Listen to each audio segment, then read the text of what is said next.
Words cannot express what we have experienced as a people.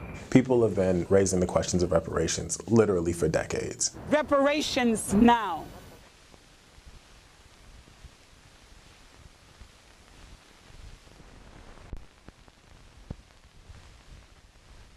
The federal government that we know today had nothing to do with slavery. I just don't see how you could hold modern-day Americans responsible for atrocities 150 years ago.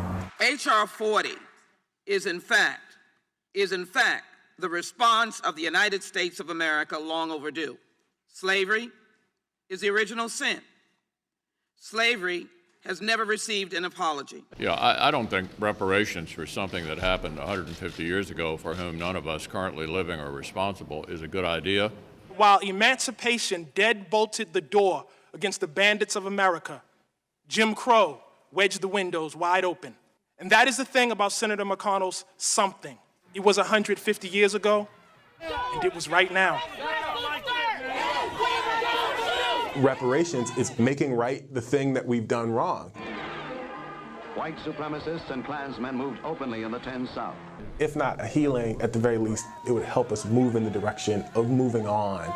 And by moving on, I don't mean moving on and forgetting. I mean moving on past the atrocity. I don't think we should be trying to figure out how to compensate for it. First of all, it'd be pretty hard to figure out who to compensate. One way is to write a check. And so checks have been written from the United States to people who have been the victims of a crime that the United States committed. Economists have calculated that figure at something like $80,000 a family, and that will cost many trillions of dollars. But just as important is an investment in public education, making sure that the history of slavery and Jim Crow and this fight over reparations are all well covered in elementary and high school curriculum.